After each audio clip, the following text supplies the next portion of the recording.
vamos con otros temas que tienen relación principalmente con lo que está ocurriendo en Medio Oriente, porque ya están entregados los últimos 20 rehenes vivos por parte de Hamas, rehenes israelitas que han vuelto hasta este lugar. Es un tema lo que está ocurriendo y tiene que relación con el desarrollo del plan que está llevando adelante Israel, firmado por Donald Trump. Vamos a conversar con nuestro próximo invitado, ya lo tenemos en línea. Vamos con el profesor Araya, ya que se conecte, por favor, adelante. Sí. Eduardo Araya, ¿cómo está, profesor? Observatorio de Historia y Política de la Pontificia Universidad Católica de Valparaíso. Bienvenido. Tal Rodolfo, buenas tardes. Claro, gracias por acompañarnos, profesor. Bueno, el escenario un poco lo habíamos esbozado hace unos días atrás. Usted nos daba el Sí, contexto histórico de este cambio geopolítico dentro de Medio Oriente. Ahora, el foco está en qué es lo que viene ahora. Bueno, evidentemente es la entrega de los rehenes finales, rehenes incluso algunos muertos por parte de Hamas, pero cómo se así es. comienza a construir también el próximo espacio de gobernanza en este territorio, cuando también han regresado cazatíes a sus Sí. ciudades habituales con todo destruido. ¿Cómo se comienza a construir este nuevo espacio político también y de vida Bueno, humano? sí, Rodolfo, esa es la pregunta del millón.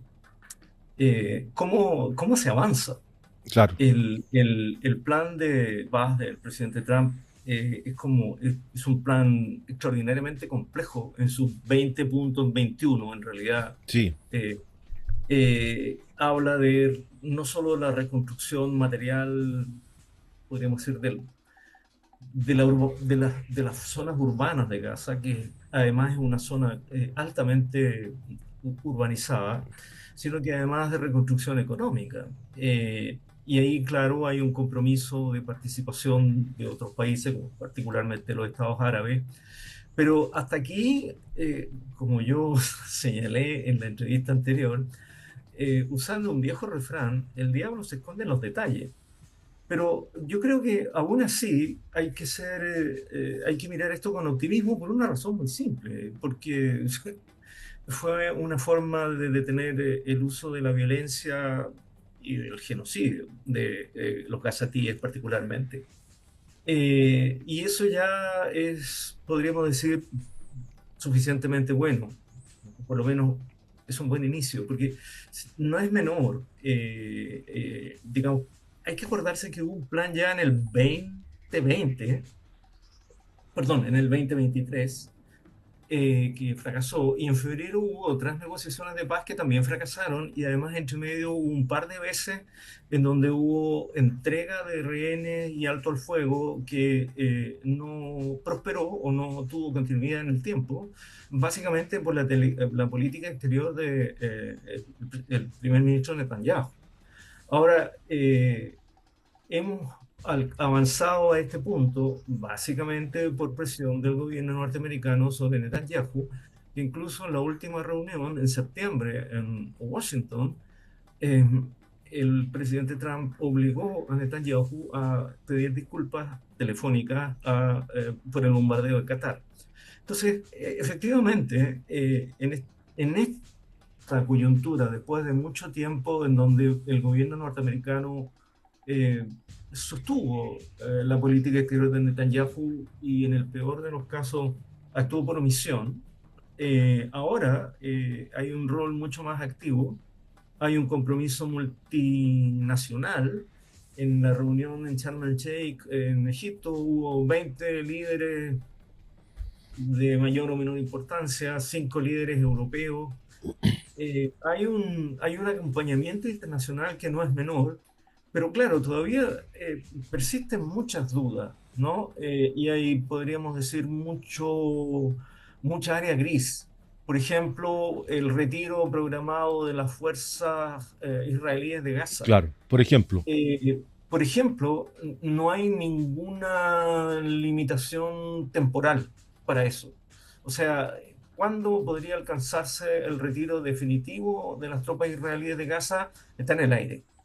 ¿Y quién podría forzar la retirada si es que la retirada se prolonga indefinidamente? Tampoco está claro. Eh, Hay sí, por ejemplo, entre los acuerdos, la idea de construir una fuerza multinacional que garantice el orden, que garantice la separación de las fuerzas, que garantice el alto el fuego, y eso claramente es un avance, pero de allí a las pretensiones del presidente Trump en su discurso, tanto en el Parlamento, en el Knesset, en Israel, como en Sharm el Sheikh, de que esto es el inicio de una nueva era en el Medio Oriente, hay que tomar eso con Sí, pinza. pero lo que sí, Eduardo, hay que reconocer, y ese es un punto de que se acaba el conflicto, independiente de cómo se acaba el conflicto, punto uno, claro, el retiro de las tropas es importante saber cuál va a ser ese retiro, cómo se va a dar, pero hay que hacerle el punto a Trump desde el punto de vista del liderazgo, que ha podido encaminar este conflicto, no así con Ucrania y Rusia, pero este sí lo ha podido encaminar hacia una solución pacífica por ahora, con Sin duda. un claro problema para quienes habitan Gaza por las condiciones que van a continuar.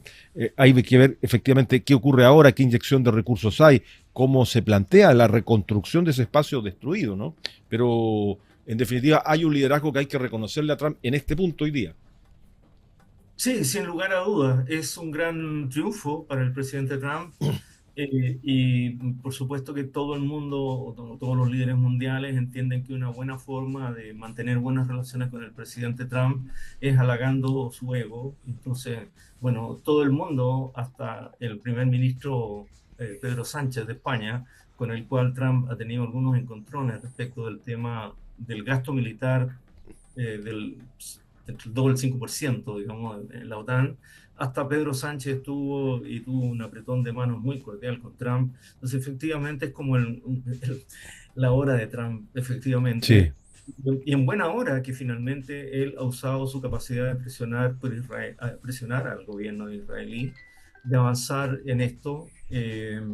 Porque si uno mira lo que es, no solamente Netanyahu, sino algunos miembros del gabinete de Netanyahu declaraban sobre Gaza, sin lugar a duda, es un extraordinario avance y una concesión no menor de parte del gobierno israelí respecto a lo que fueron sus planes, porque hay que recordar que efectivamente desde el punto de vista militar, esto perfectamente pudo haber ocurrido hace un año atrás, ¿no? La destrucción de Ciudad de Gaza u otras áreas urbanas de Gaza que fueron prácticamente arrasadas eh, por los bombardeos israelíes, no cumplía ninguna finalidad militar, cumplía más bien una finalidad de presionar a la población gazatí, forzarlos a salir de Gaza. El así es. problema es que gazatí están en una suerte de campo de concentración abierto porque los egipcios tampoco los dejan salir por el lado de Egipto. Entonces, al menos, claro, se ha avanzado de una manera sustantiva y a veces hay que pensar que a partir de otros casos históricos, como por ejemplo los acuerdos de Dayton en la época del presidente Clinton respecto de la guerra en Bosnia y Herzegovina, que incluyó también genocidio, 20.000 muertos bosnios en un periodo también con mucha violencia y con mucha violencia étnica. A pesar de todos los problemas que siguen existiendo, por ejemplo, en Kosovo, en áreas como Kosovo, finalmente todo lo que se pudo decir que no era el acuerdo de paz ideal, terminó tampoco siendo un mal acuerdo, ¿no? Exactamente. Entonces hay que mirar esto con optimismo, Sí, pero también con un moderado optimismo, diría yo, porque, por ejemplo, uno de los problemas que yo señalaba en la entrevista anterior es esta mala idea de que el problema de Gaza o en general el problema de Palestina se puede resolver por la vía militar.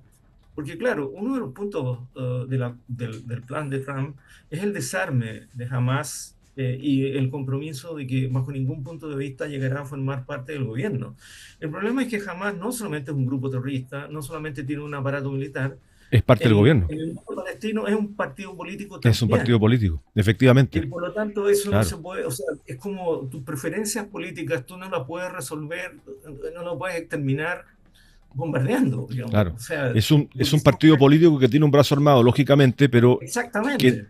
pero que en definitiva administra políticamente una zona de distinta manera. Así Y es. eso es lo que ha costado esta guerra, donde, recordemos, Hamás toma la iniciativa y ataca en distintos frentes a Israel, en un momento en donde la seguridad y sobre todo la inteligencia de Israel no advierte lo que va a ocurrir. Ahí hay Así un es. tema pendiente también que al interior de los servicios de seguridad, que no advierten lo que va a ocurrir. Profesor, nos pilla el tiempo, Eduardo Araya, siempre es muy interesante poder Una última conversar. cosa Sí, me gustaría adelante. agregar. Mira, también hay que poner atención a lo que vaya a pasar de aquí en más en Cisjordania. Sí, Porque uno de los problemas que hay es también la presión de la creación de nuevos asentamientos en Cisjordania, así es. y eso también es un foco de violencia, no necesariamente porque haya grupos terroristas de la Autoridad Nacional Palestina, sino por el terrorismo también de los colonos israelíes en contra de la población palestina. Sí, ese es un muy buen punto el que usted toca. Ahí, claro, está la autoridad palestina, hay otro régimen político en esa zona, pero lo que usted señala es muy cierto. Muchas gracias, Eduardo. Estamos en contacto durante la semana, ¿eh? Le agradezco mucho. Mucho agrado. Adiós, El profesor doctor. Eduardo Araya, Observatorio de Historia de la Pontificia Universidad Católica de Paraíso, conversando con nosotros.